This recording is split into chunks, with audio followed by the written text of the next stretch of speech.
Un día salió Jesús de la casa donde se hospedaba y se sentó a la orilla del mar. Se reunió en torno suyo tanta gente que él se vio obligado a subir a una barca, donde se sentó, mientras la gente permanecía en la orilla. Entonces Jesús les habló de muchas cosas en parábolas y les dijo: Una vez salió un sembrador a sembrar, y al ir arrojando la semilla, unos granos cayeron a lo largo del camino, vinieron los pájaros y se los comieron. Otros granos cayeron en terreno pedregoso, que tenía poca tierra. Ahí germinaron pronto, porque la tierra no era gruesa, pero cuando subió el sol, los brotes se marchitaron, y como no tenían raíces, se secaron. Otros cayeron entre espinos, y cuando los espinos crecieron, sofocaron las plantitas. Otros granos cayeron en tierra buena y dieron fruto, unos 100 por uno, otros 60, otros 30. El que tenga oídos, que oiga. Después se le acercaron sus discípulos y le preguntaron: ¿por qué les hablas en parábola? Él les respondió: a ustedes se les ha concedido conocer los misterios del reino de los cielos, pero a ellos no. Al que tiene se le dará más y nadará en la abundancia, pero al que tiene poco, aún eso poco se le quitará. Por eso les hablo en parábolas, porque viendo no ven, y oyendo no oyen ni entienden. En ellos se cumple aquella profecía de Isaías que dice: oirán una y otra vez y no entenderán, mirarán y volverán a mirar, pero no verán, porque este pueblo ha endurecido su corazón, ha cerrado sus ojos y tapado sus oídos, con el fin de no ver con los ojos, ni oír con los oídos, ni comprender con el corazón, porque no quieren convertirse, ni que yo los salve. Pero dichosos ustedes, porque sus ojos ven y sus oídos oyen. Yo les aseguro que muchos profetas y muchos justos desearon ver lo que ustedes ven y no lo vieron, y oír lo que ustedes oyen y no lo oyeron. Escuchen pues ustedes lo que significa la parábola del sembrador. A todo hombre que oye la palabra del reino y no la entiende, le llega el diablo y le arrebata lo sembrado en su corazón. Esto es lo que significan los granos que cayeron a lo largo del camino. Los sembrados sobre terreno pedregoso significa al que oye la palabra y la acepta inmediatamente con alegría, pero como es inconstante, no la deja echar raíces, y apenas le viene una tribulación o una persecución por causa de la palabra, sucumbe. Lo sembrado entre los espinos representa a aquel que oye la palabra, pero las preocupaciones de la vida y la seducción de las riquezas la sofocan y queda sin fruto. En cambio, lo sembrado en tierra buena representa a quienes oyen la palabra, la entienden y dan fruto. Unos el 100 por uno, otros el 60 y otros el 30. Palabra del Señor. Por las palabras del Santo Evangelio sean perdonados nuestros pecados. Siéntese, por favor. Buenos días, hermanos y hermanas. Donde durante esta semana hemos participado de la Santa Misa diaria, quiero recordarles lo que nos ha estado hablando el apóstol, el evangelista, sobre el capítulo 10 de San Mateo, el gran capítulo del envío a misionar, del envío evangelizador.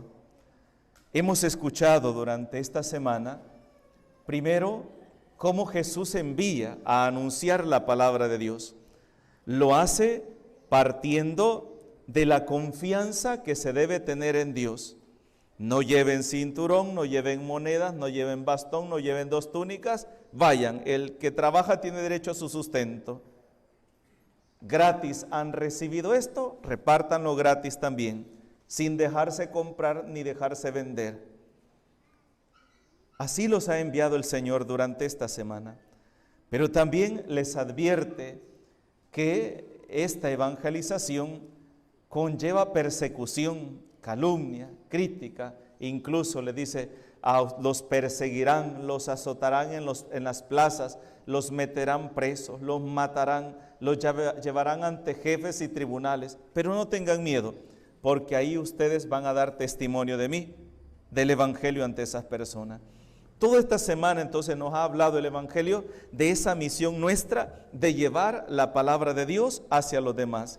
Insistíamos que a veces pensamos que esa misión solamente le corresponde al Papa, a los obispos, le corresponde nada más a los sacerdotes, a los misioneros, a los religiosos, y hemos dicho que la misión profética, la misión de llevar la palabra de Dios, no es solamente del Papa, de los obispos y los sacerdotes, sino de todo bautizado. Y hemos dicho también que la labor principal de hacer presente el evangelio de Dios es en nuestro hogar. ¿A través de qué? A través del testimonio. Porque de nada sirve que tengamos nuestra cabeza llena de textos bíblicos, nos los sepamos de memoria, si a la hora de ponerlos en práctica no se nota. Los papás son los padres de familia, son los principales catequistas de sus propios hijos. Son aquellos que le van a enseñar a sus hijos el verdadero sentido de la vida cristiana, pero no hablando, porque hablar es fácil, viviéndolo. ¿Cómo podemos hablar del amor al prójimo, del respeto, de la comprensión, del amor a Dios, cuando ni siquiera rezamos en nuestra casa, cuando nos pasamos insultando mutuamente, cuando nos agredimos verbalmente, físicamente? Y eso lo están aprendiendo los niños. Eso lo van aprendiendo nuestros niños, nuestros jóvenes, y lo van viviendo el día de mañana. Entonces ahí dice el niño, y dice la joven, bueno, ¿y cómo dice mi mamá que cree en Dios si ahí se pasa mordiendo, peleando con el vecino, con la vecina, peleándose con medio mundo? Eso no es creer en Dios, porque si supuestamente yo cuando conozco a Dios, Dios va a transformar mi vida. Y aquí es donde viene lo que el evangelio de hoy nos dice. ¿Ve? Ahí es donde viene. Una cosa es anunciar la palabra de Dios, y otra cosa es la forma en la que yo acojo la palabra de Dios en mi vida, en mi corazón, cómo yo lo vivo, Hermanos, esto es lo importante, porque todos nosotros venimos a la iglesia, venimos a la misa, escuchamos la palabra de Dios, pero ¿cómo salimos de la iglesia después de escuchar la palabra de Dios? ¿Qué llevamos en nuestro corazón? Miren, este es el único evangelio donde Jesús cuenta una parábola y luego la explica. O sea, prácticamente el sacerdote lo que hace es una relectura de lo que Jesús ha dicho en el evangelio, porque esto es lo que se aplica para cada uno de nosotros. Pero Jesús nos dice hoy, cuando los discípulos les preguntan, Señor, ¿por qué les hablas en parábolas? ¿Por qué no les hablas tan libremente como nos hablas a nosotros? Y Jesús dice, porque ellos han endurecido su corazón. Teniendo ojos no ven, oídos no oyen, han endurecido su corazón porque no quieren comprender. Entonces, como no quieren comprender, como yo les trato de explicar, Jesús podría haber dicho, bueno, no les voy a contar parábolas, les voy a decir tal y tal y tal cómo es la cosa. No lo van a entender, lo van a rechazar. La palabra, ¿quién es? Es el anuncio, es la voz de Dios llamándonos. Pero ¿cómo se ha recibido esa palabra? ¿Cómo la acogemos en nuestro corazón?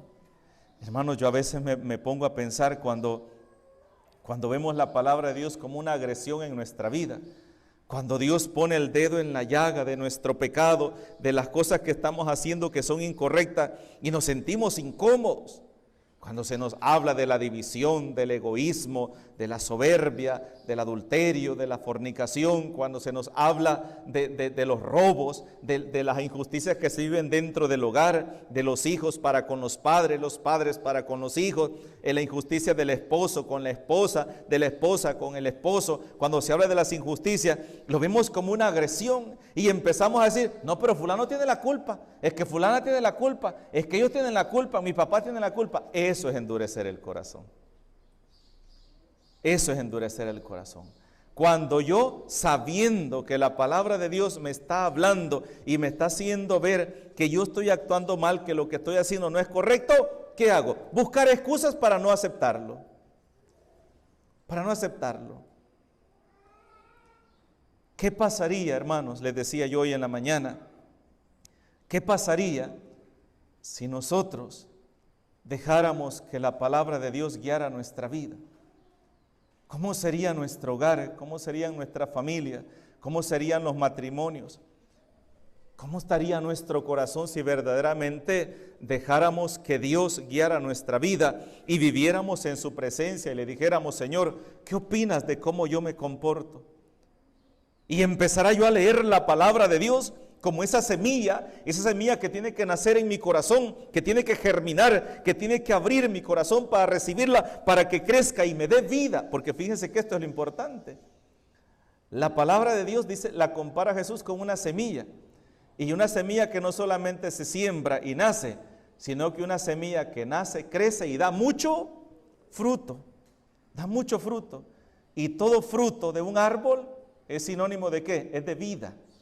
Porque un árbol que no da fruto es un árbol que no da vida. Y todo cristiano que acoge la palabra de Dios en su corazón, la deja germinar y la deja crecer, es un cristiano que va a dar fruto. Y el fruto lo va a ver ¿dónde? En sus hijos, en su familia, en su hogar, en su matrimonio. Pero cuando yo no dejo entrar la palabra de Dios en mi corazón, enduro mi corazón, y estoy hablando de esto, ¿verdad? Con respecto a lo que Jesús hoy dice, ¿por qué esta gente ha endurecido su corazón? Y es que, hermanos, ¿cuántos de nosotros también nos pasa lo mismo?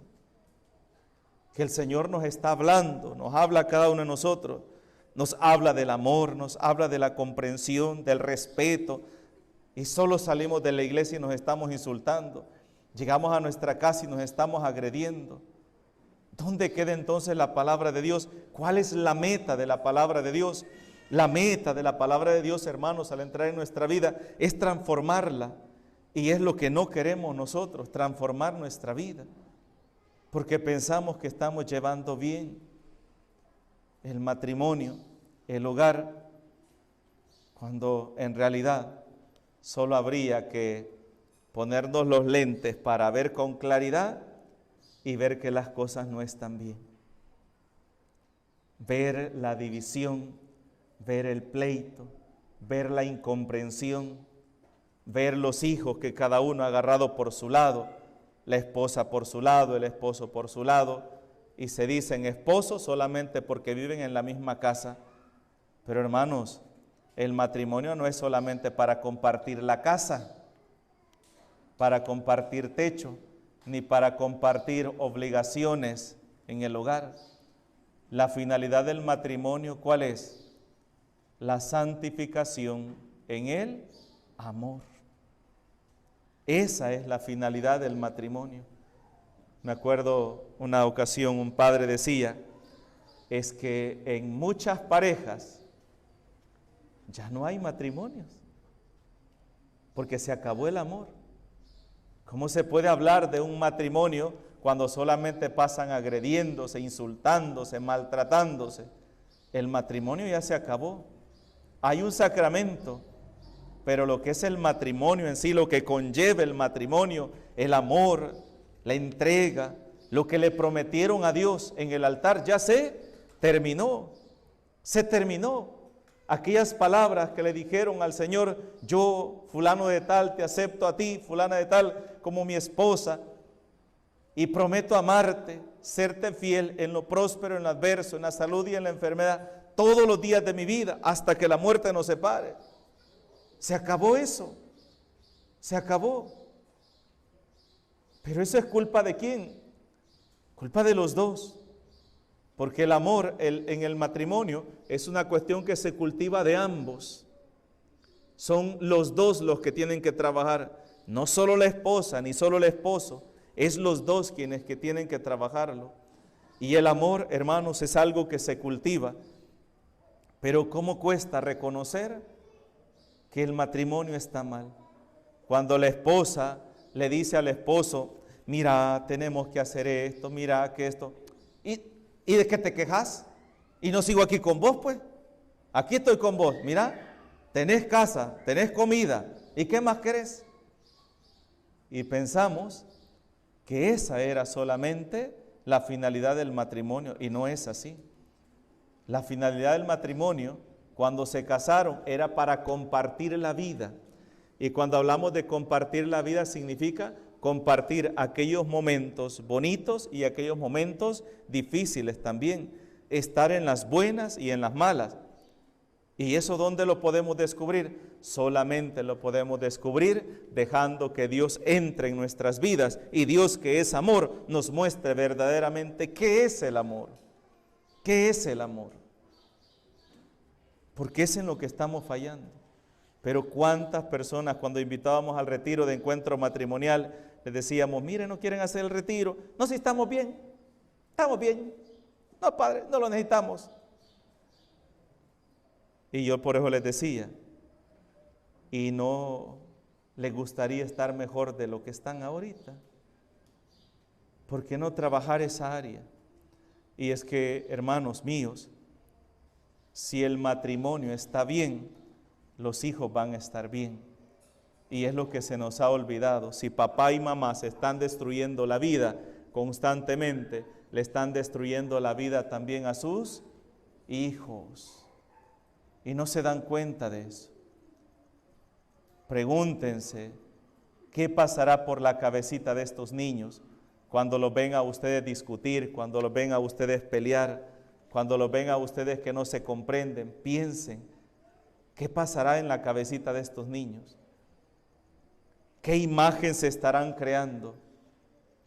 Es eso lo que el Señor nos pide hoy, que abramos nuestro corazón y que dejemos entrar la palabra de Dios en nuestras vidas, que dejemos que sea Dios quien transforme nuestra vida a través de su palabra. Hermanos, Dios no quiere entrar ni en tu vida, ni en mi vida, porque quiera arrebatarnos algo, porque quiera robarnos algo, no. Dios no viene a robar, no viene a quitarte nada. Dios viene a devolverte aquello que el pecado te ha arrebatado, la alegría, la paz, la esperanza, las ilusiones, a darle rumbo, a darle el sentido a tu vida. Eso es lo que viene el Señor a nuestra vida. Por eso, entre más cerquita estemos de Dios, es cuando vamos a ser más felices. Pero entre más nos alejemos de Dios, es cuando vamos a ser más desdichados. ¿Por qué? Porque el único que puede llenar nuestro corazón es Dios. Y si tratamos de llenarlo con cosas de este mundo, entre más cosas recibamos, entre más cosas tengamos, más vacíos vamos a estar por dentro. Porque nada de este mundo llena el corazón.